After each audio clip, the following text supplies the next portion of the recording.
podcast, Hot Breath Podcast. I am your host today, uh, comedian Bo Johnson. Joel is currently on assignment and hopefully will be joining us very, very soon. And today, our guest is someone who a lot of people are very familiar with. He is the author of How to Kill in Comedy. Um, he is Steve North. Steve, welcome. Hi, welcome to you. Getting some kind of feedback there. Oh,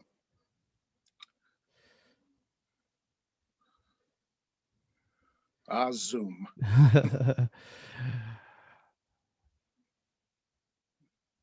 There we go. I was getting some feedback there. All right. All right. So welcome, Steve. So let's kind of get into this. How long have you been in comedy? Wow. Um, well, a long time ago, me and my partner Barb were a comedy team in the 80s and 90s. We did a lot of television and performed all over the world. Um, and somehow then we did a lot of television work. We were actually one of the uh, producers of the Gong Show, believe it or not. Not the original one in the 60s, but the one in the 80s.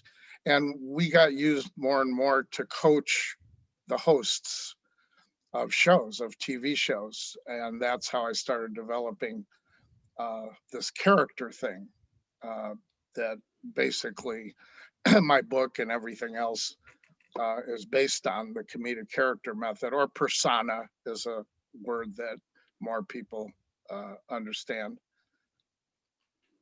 Um, and so how long have you been coaching comedians? Oh, it's coming up on 30 years, believe it or not. Um, Wow. yeah. Um, but it feels more like 29, you know what I mean? It's going really fast. I bet. I mean, I'm only in my third year and 30 Yeah, years. I'm right. going, wow, I don't know if I can go that long. um, I'm like 40 in my third year of this. So Yeah. it's been an interesting 3 years. Well, that's a Um, good 3 years is a good time to really focus your persona or your comedic character.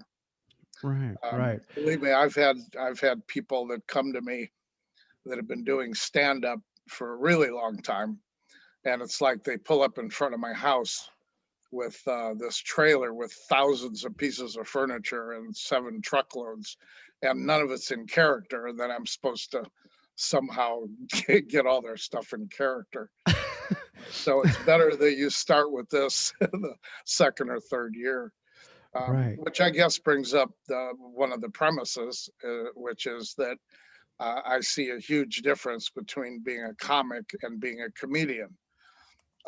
My definition is that a comic says funny things or makes funny observations, whereas a comedian is a funny person. Simple as that. And when I started coaching, um, I decided I was going to look at every successful comedy performer. And when I say successful, I don't mean somebody who could do a club and get good laughs for an hour. I mean somebody who had a great career in television and movies and all that. And it turns out every one of them is a comedian, not a comic. And so maybe I could talk about that difference a little bit to start with. Um, so the reason you don't want to be a comic, and you can tell a comic because you could look at their material, and some of you who are currently performing could look at your own material and ask this question: if I gave this piece of material to the next performer, would they get the same laugh I would get? And if that's true, you could almost write it down on a piece of paper and hand it to the audience. A comedian, on the other hand, is funny because of who they are. Now, both people do, observations and stuff, but the comedian does it in character, and you're laughing as much at who they are as what they're saying. And this has been true of every successful comedian for the last 100 years.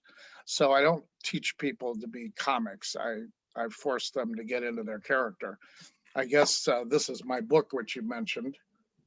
It's called How to Kill in Comedy. And it came out in March of this year. The first, it's in 3 sections. Basically, the first section talks about your comedic character and how you can find it and develop it and grow it. Gives a bunch of exercises for that. And then the whole middle section are 20 comedy formulas that I've developed in the last 20 years in our workshops in Los Angeles. We have the longest running comedy workshops in Los Angeles. And then the part 3 is about the business and how you apply everything and how to survive the business and all that. Okay, I'm done talking now for a while. No, I mean you're like kind of actually took some of the questions I already had to go for, so that was Yeah, great. all right. So okay, so um how actually did you get into this? The idea of helping comedians become characters, the comedian themselves. Yeah, well, like I said, we were used a lot on TV shows to coach the hosts. But then also, when we started our workshops, some people got really good right away teaching the comedic character method. And and and now we manage about 20, 25 comedians and actors, because they got good and they were in our workshops. And then we were like, well, and actually Barb, my partner, does more stuff than I do. But yeah, and if you want to see some of the performers we represent, go to comedynorth.com. And my website, by the way, that talks about the teaching and the character and everything, is funnycoach.com. And my book, by the way, is available on Amazon in paperback and ebook. So I guess that's how we got into it more and more. And I also noticed over the years that I have this strange facility, which I do in the workshops. And you were in one of my seminars, right? Yes. Where I can pick out somebody's character really fast. And the truth is that most people in their first year or 2 of comedy are not showing their true comedic character. In a lot of ways, your true comedic character is in a lot of ways who you were in the sandbox at 6 years old in the playground. And, I always like to say that we have 2 different people in us. We have the protected person, which is the person we bring to life and jobs, and who appears normal and can be trustworthy, and strangers can even like this person. But then we have the authentic person who we hide most of the time. Everybody has these peculiar parts of their personality, who they were when they were, running around on the slide in the playground. And what happens is we cover that up, because if we let that part out, no one's going to hire us, and probably people are going to arrest us. Like you, Bo. I don't remember exactly what your character was, but did you find that as you do it, that you find yourself letting out a part of you that feels more authentic? My character, my character is that we had worked on and developed is kind of this. Now I forgot how you explained it. Take that computer nerd who is in a hurry to get things done because the computer's about to die. So it's like Yeah, that. You're just trying to rush to get that information yeah, out and little like very fast right. paced. And so your tendency normally would be to hide that from an audience, because you don't want to appear weak, or you don't want to appear strange in any way. But the truth is only when you let that character out do you have any chance of having the audience really get off on you and get to know who you are. So a lot of things are kind of the opposite of what they seem. Like a lot of people, when they get up on stage, they think they have to be like other comedians they've seen, or they have to be strong, or they have to be intelligent, or they have to show everybody how good they are at putting jokes together. That is rarely your character. And that makes you a comic when you do that. So learning to bring out your true self, your true behaviors, and then we exaggerate that. And that's how we work on the comedic character. The whole first third of the book is about how you discover your own comedic character, which, by the way, you already know very well, but you're not necessarily willing to show that to strangers. Are you super nervous? Are you angry? Are you super nice? Are you recessive? Are you bitter? Are you whatever you are? There's this one part of you, and that is the only part of you that the audience is interested in. Everything else is a fraud, and you're not going to get anywhere with it. And see, and that's kind of interesting, like when you looking at this persona thing, because I remember like Lewis Black, and I think you mentioned him in the course that I Yeah, well, took. Lewis was somebody who spent 30 or 40 years not bombing, but not doing well either. Um, and we were with him, Barb and I, in Chicago when he actually discovered his comedic character. And what happened is he was, I think, kind of sick one night, and he had done a lot of political stuff. And the problem with political stuff is everything that you say, the audience first has to decide if they agree with you or not, and then decide if it's funny. And that's the last place you want to come from as a comedian. So on this particular night, I think George W. Bush was the president.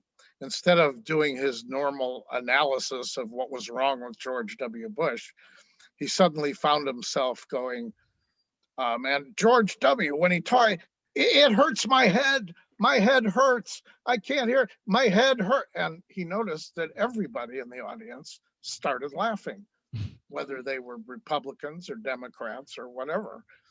And that's when he, in fact, as recently as, I don't know, a few years ago, he said, apparently people find me funny when I'm angry.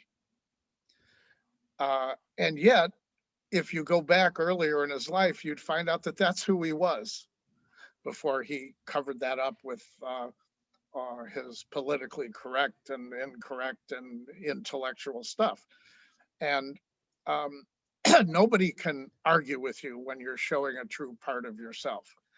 And yes, he's exaggerating it. He doesn't really get that upset about the word hydrate on a water bottle. But if you watch him, he'll say, and he always starts calm, he'll be like, yeah, I was noticing on a water bottle, it says you should hydrate yourself 3 times a day. And then he goes, hydrate? That's not a fucking word. And he goes crazy on it. And that's what you look forward to with him.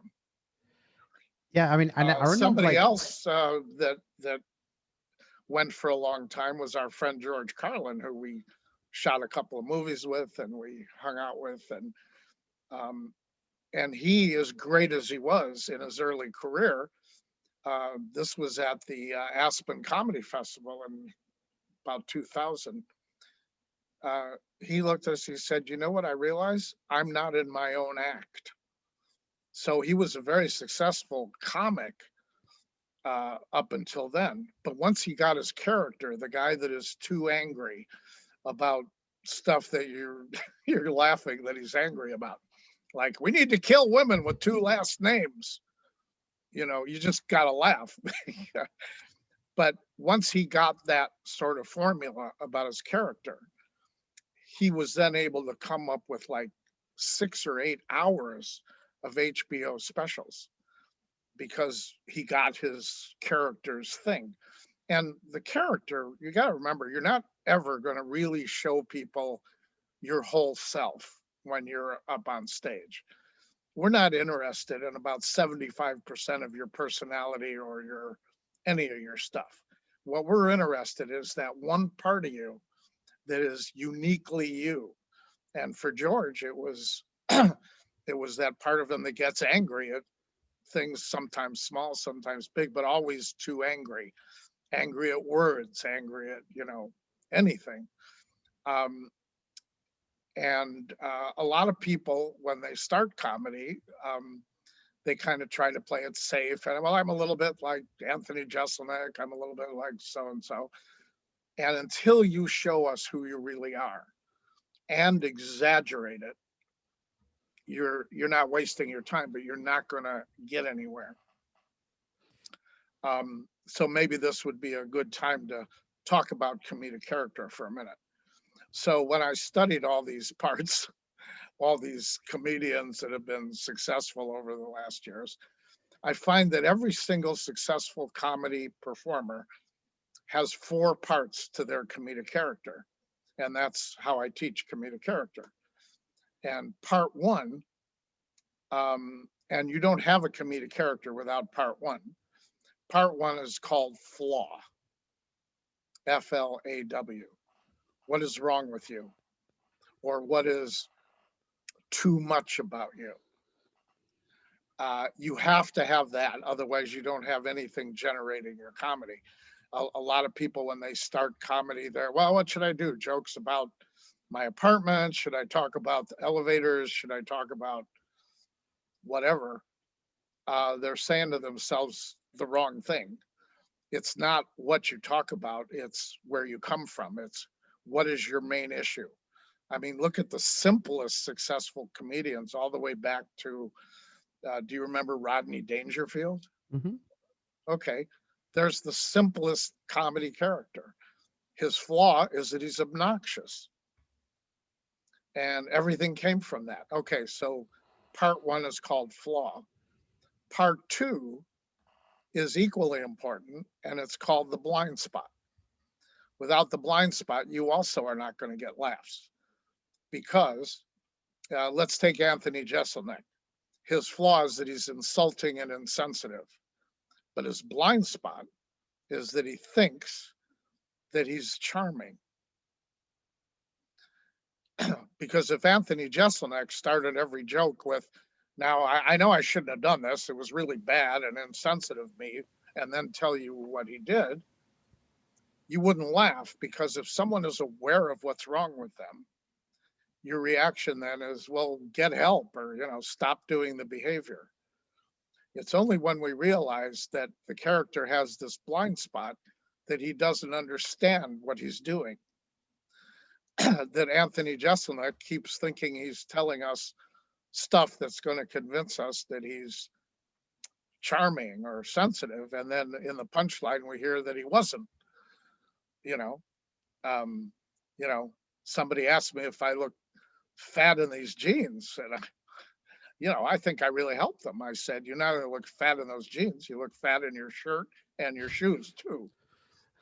But the idea that he would say, you know, um, I helped him, that's showing his blind spot, that he doesn't understand that he's being rude. Some people get confused when they think of somebody like Jerry Seinfeld, who appears to be doing observational comedy, but he's not, because everything he talks about, and this is his flaw, is unimportant. Nobody gives a shit about anything he's talking about. But to him, everything he brings up, like, why can't we have early bird specials that are really early? Like, he thinks that's a big deal. And so even though he is making observations, um, his character is always there. In fact, I don't know if you knew this, but when he went to NBC with his manager to sell them on his sitcom, he was the first person in the history of Hollywood to get a clearance of one show. They said, because they pitched it as a guy with no life and everything he talks about is unimportant. And so they gave him one show. At that time, they were giving 10 or 13 and all that. And obviously, and so that's why until you understand your character as a comedian and throw that out there, I don't want to say you're wasting your time, but you're wasting your time. You might be learning technical things about jokes and that will help you and all that. But until you show us that part of you that is true but distorted, and that's a tricky area because some people think all I have to do is show them myself. And it isn't just yourself, it's yourself exaggerated. So, like when you perform, for example, Bo, um, if you exaggerate that part of you that's darting around, is everything okay? Have I got this together? The more you exaggerate that, the funnier you are.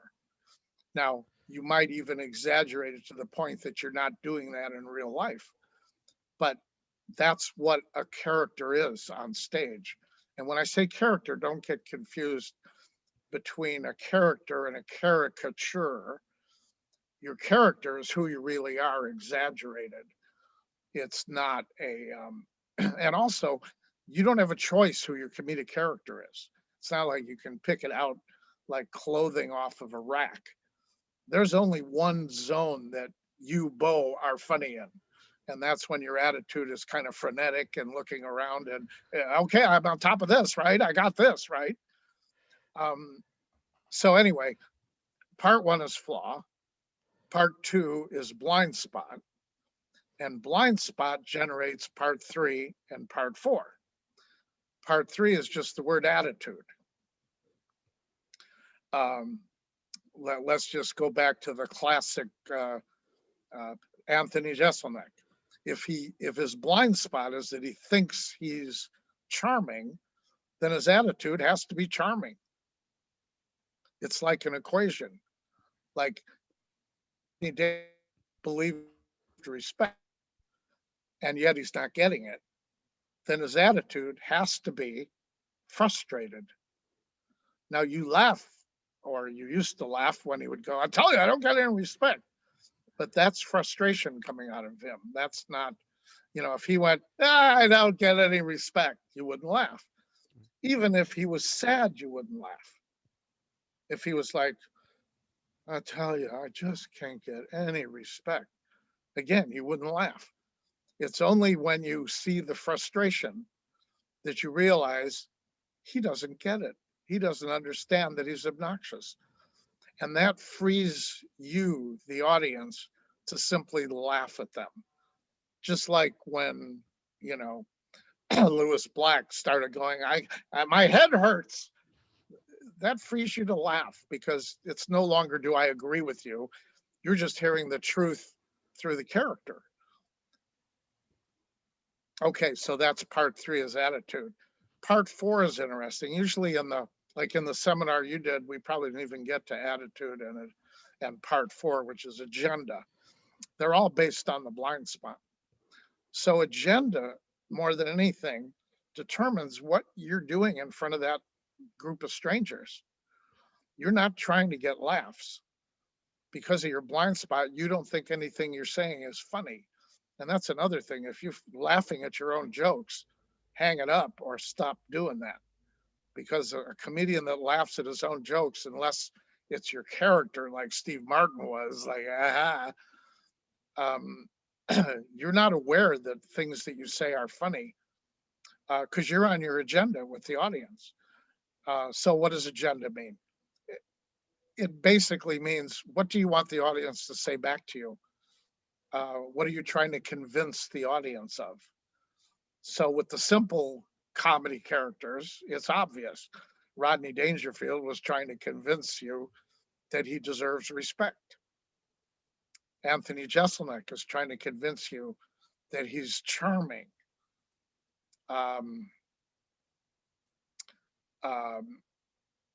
Kevin Hart is trying to convince you that all these things he's talking about are torture for him, that he's being put upon by these horrible behaviors.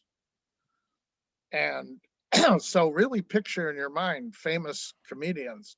They are very serious about trying to convince you about something. And you'll notice they're never going to convince you of that. That's why you're laughing.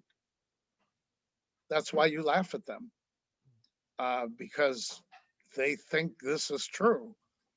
Uh, so to give you another view of that, imagine the comedic character in his real life. I don't mean in your real life, but once you kind of have your comedic character, let's take you, Bo. Okay. You're someone who's frenetic and going, what am I going to do? And yet your blind spot is you think you've got it under control. Okay, so what's your agenda? Why do you have an agenda? Well, think of it this way. The comedic character, not you, but your comedic character, which is kind of an imaginary fictional character, at home in real life, his partner, his wife, his friends, his relatives are all yelling at him. They're all saying things like, Bo, why are you so upset? Why don't you relax? Why don't you calm down? Why don't you mellow out? You're driving us crazy. And you don't like that. So one morning you wake up and you say to yourself, you know what? I think I know what's wrong here. The people in my life, they're prejudiced against me. Yeah. They, if I could just get up in front of a group of objective strangers, when they hear my story, surely they're going to tell me, yes, Bo, you are together. You are not frenetic and crazy. You've got your act together. And of course, every time you do that, they just laugh. So a good comedian never accomplishes their agenda. In other words, Rodney Dangerfield is never going to convince you that he deserves respect. Anthony Jeselnik is never going to convince you that he's charming and sensitive. Kevin Hart is never going to convince you that this stuff he talks about is horrible. And Jerry Seinfeld is never going to convince you that talking about the shape of elevator buttons is really important. And that's the comedic character. And it's different on everybody. Just like we have different faces, we have different comedic characters. All right, I'll stop talking now. No, you're fine. You're fine. I mean, you're giving a lot of insight. One of our listeners, Bob, who actually he's going through the book now. He asks, are you able to help pick out someone's 4 comedic character parts in finding and identify them? If so, how do you do this? Yeah. Well, number one, I've been given a facility by who knows who that I can look at a person and have them play around with their attitude, try different emotions. You'll remember in the seminar, I had everybody and I tried this emotion on and I tried that emotion on. And once you find the right emotion, attitude for somebody, then it almost makes everything fall into place. Um, like, uh, so it isn't like you find one part of you and then now you have to find the other 3. It's good to start with the flaw. And some people mistake that to think the flaw means that I'm a terrible person.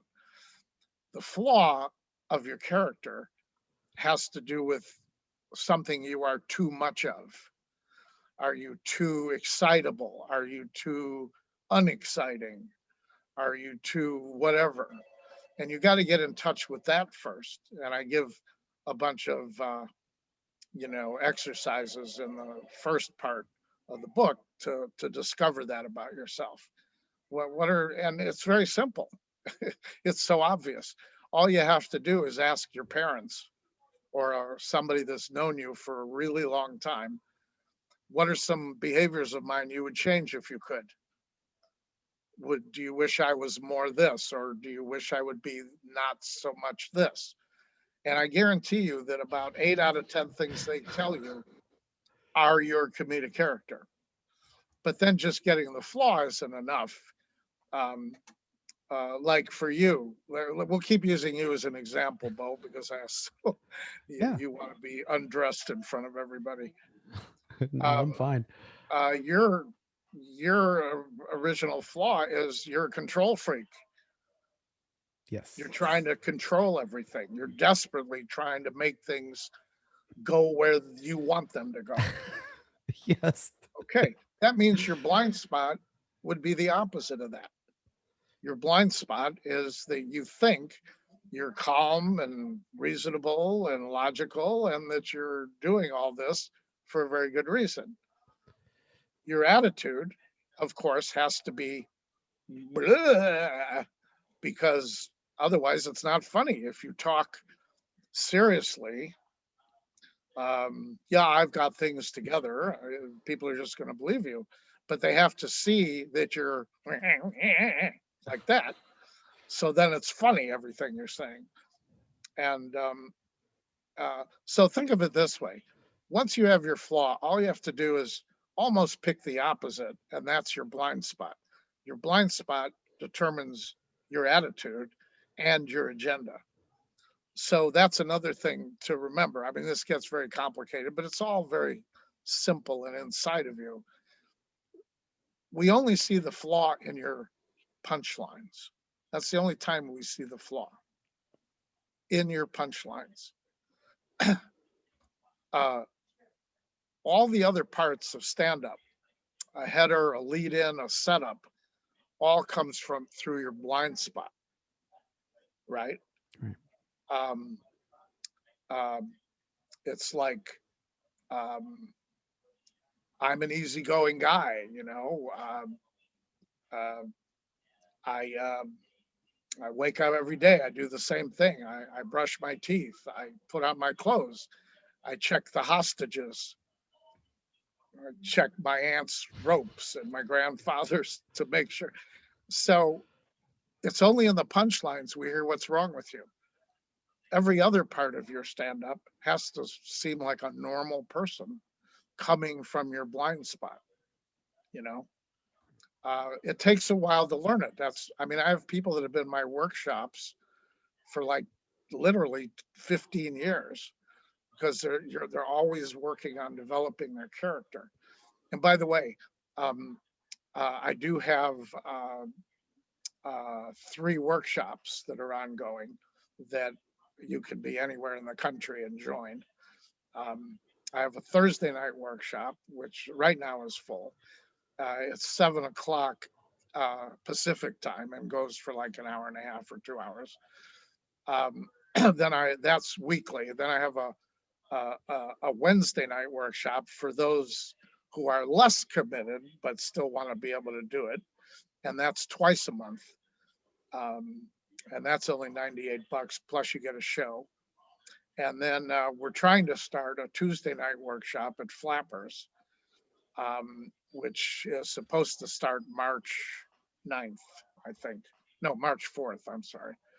Um, uh, if, yeah, just if you have any questions about any of that, just email me at steve@funnycoach.com, and I can answer any of your questions.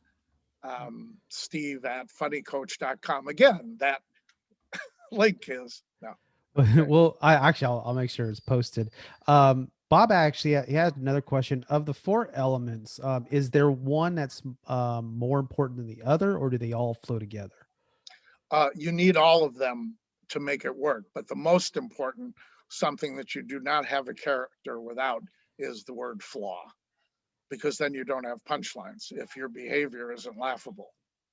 Without that, you're just a normal person trying to get laughs about other people or other things. And that is a tendency we all have when we get up on stage, is we want to appear intelligent and reasonable. Because after all, we're in front of an audience. There are judges out there. Yet the oddity is only when you show us your craziness, what's wrong with you, exaggerated, do we ever reach an audience. Um, so I hope that answers your question. But once you do have a flaw, then you have to figure out your blind spot. And it's different for everybody, but it's usually the opposite of the flaw. Not always, uh, but just ask yourself, if this is what's wrong with me, then what is my delusion that I think I am? And that's where you have to perform from. Your attitude, your blind spot, and your agenda comes from not your flaw, but you're trying to prove that you don't have this flaw. Uh, does that answer your question? Or I think so. Yes. I was actually waiting to see if he had posted anything else. One more question from a listener. So, comedians, young comedians as they're starting out, often hear the word finding your voice. They're asking, is a persona or a character the same thing as the voice, or are those two different things? Voice is 2/3 of the way to a character. It's saying, what is your personal feelings and beliefs? In other words, don't just be someone watching the world and saying to an audience, hey, don't you think that's funny? And don't you think that's weird? But have a cohesive place that you're coming from. It's almost like a character, and it's a step on the way to the character. It's just you can have a voice without having a blind spot or anything else, but it's definitely a step up from being a comic.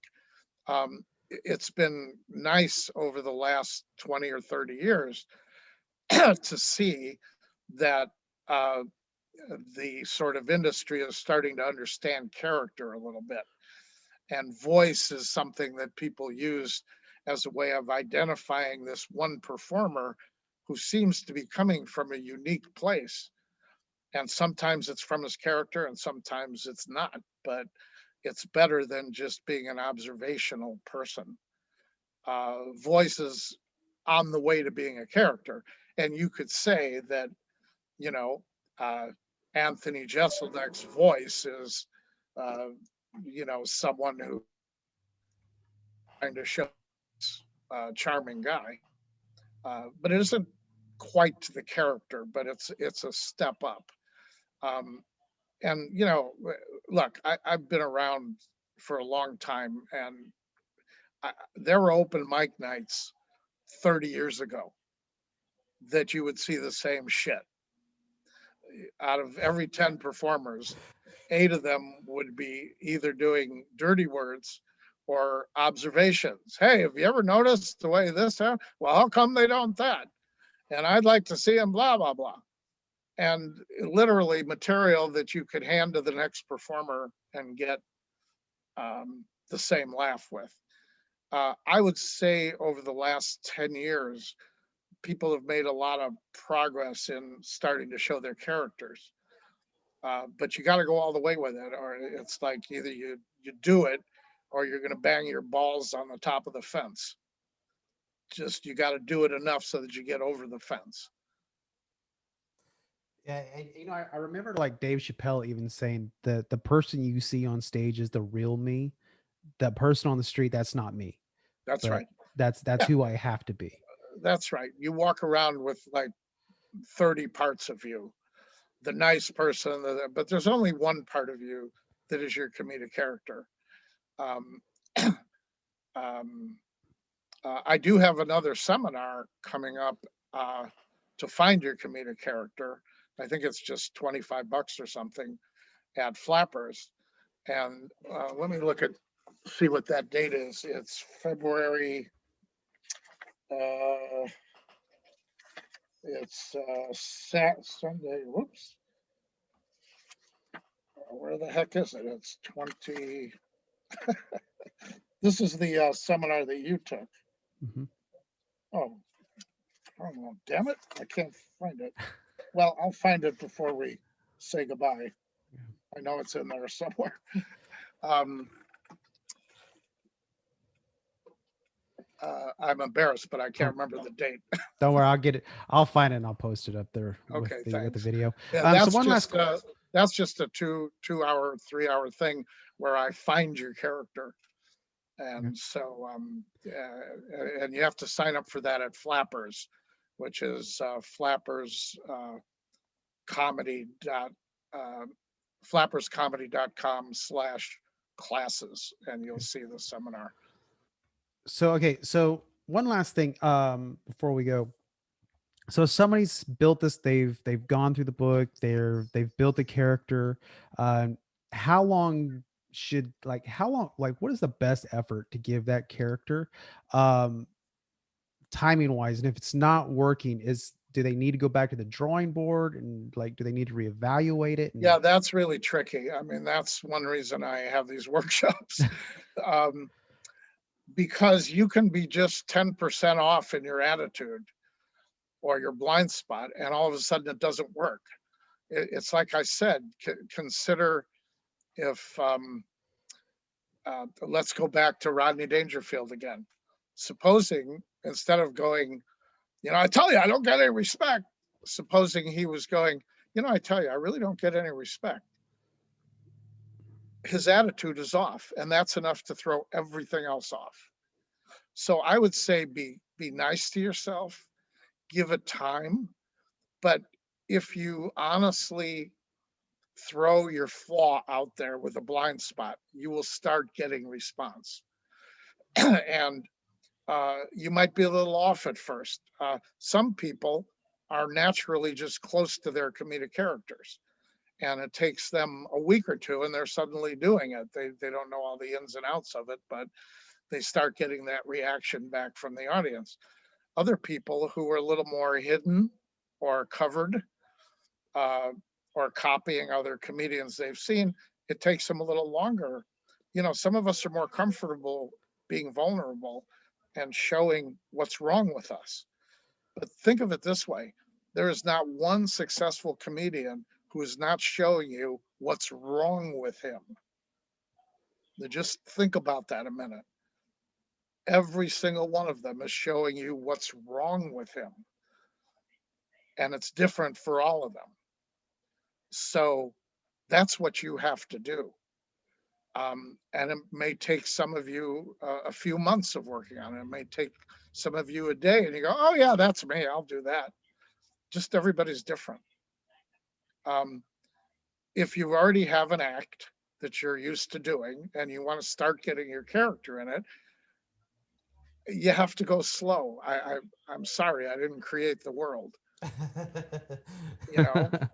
Try hitting your character towards the beginning, because it's confusing if you show us your flaw and your blind spot and then go back to your other material, which is observational or doesn't have the same blind spot and flaw. So put that towards the front and then feel that response. Or, gee, I didn't quite hit that right. But in the end, when you're doing you. You know when you're doing the real you. And everything else is just bullshit, frankly. And it's just get to it. Do it now or do it later, but you've got to do it if you want to be successful at stand-up comedy in any way. Now, I'm not saying you couldn't be an observational comic and do an hour in a club and get great laughs. I'm not saying that. I'm just saying if you want a career, if you want to have things like movies and TV shows and things that, because people understand your character, then that's what you have to do. And even stand-up wise, you're going to be more successful if you have a character than if you're just throwing jokes out at everybody. Right. I mean, I think someone like Tim Allen is a great example of that. Sure. He took that Menace Pig thing, that grunting thing, all about tools and cars on stage, and then developed it into a TV show, and it was that exact same character. Well, that's why so many comedians have gotten sitcoms, because they come pre-packaged with a comedic character. The writer knows what the theme is, and it's not just for stand-up. Think of like Sheldon on The Big Bang Theory. He, being funny, also has all four parts of his comedic character. His flaw is that he's a nerd. His blind spot is that he thinks he's cool. You don't have a comedy entity without flaw and blind spot and attitude and agenda. So is your Mike Marr asks, so is your character your brand? Sure. Yeah. I mean, that's an obnoxious word that people have come up with that's based on business stuff. But yeah, of course. I mean, you could say that Kevin Hart's brand is the guy who's upset by everything. A brand is just a way of trying to compress what somebody is in one sentence. And yeah, brand, voice, it's all pretty much the same thing. Oh, and Michelle says the next 1-day class is Saturday, February 27th at 12 Thank you. 12 p.m. Pacific. So 12 to 3 p.m. And when is it? The 27th? 27th. So in a couple weeks. Okay, yeah, that's a 1-day find your comedic character In about a couple hours. seminar. Yeah. All right. So one last question from Bob, which was, would watching a video of someone's set help with finding the character? Yeah, that's a good question. Some people get more confused looking at other characters. But if you look at other comedians and realize, oh, so her flaw is this, her blind spot is this, and his flaw is this, his blind spot is that, then you'll start realizing that the comedic character expresses itself differently in everybody. If you're somebody who is like, ooh, I don't know if I can do this, and when I watch people really kill, it upsets me and makes me insecure, then maybe you're better off just focusing on your own flawed blind spot and not watching other people. You don't have to watch other people because the formula is different. The equation is different with every comedian. You might find that the comedians that you like or love have connections to your own comedic character. If you're somebody who tends to be a little rough edged, let's say, in real life, then Bill Burr might have, you know, you might be attracted to him, or but you don't have the same character. You just maybe have a similar attitude or something. It's really a very personal thing, and it's you know, comedy is not competitive. That's the hardest thing to learn, because nobody is the same character. That's a whole nother topic. That's in part 3 of the book. Oh yeah. Well, thank you so much, Steve. Sure. Looks like we have one of the interesting things with Hot Breath is we have our normal group, but we also have a pro group, which is the group that's actually watching us right now. And it looks like a lot of people would love to get you to maybe come in and maybe we can get a workshop going. There's a lot of people interested in developing a character. Okay, I'll do that. All right, so we'll try to get it set up. But thank you again so much for coming on to the show and guiding us through this. And is there any last things you want to promote? Well, tell us about? Don't forget my book. It's available on Amazon, and if you order today, you'll get a handsome 8x10 of me taking a nap. Yes, definitely. Yeah, So all of our listeners, if you're interested in the book, amazon.com, it's How to Kill in Comedy by Steve North. And the website again was? Okay, my website is funnycoach.com. Mm-hmm. My email is steve@funnycoach.com. My height is 5. Oh, well, Steve, thank you so much for joining us today. Well, thanks for having me. All right. And Hot Breath, we will see you next time. Bye. Bye-bye. Do I leave? Yep, we're off. All right. Thank you again. I just hey, if there's any way I can get a copy of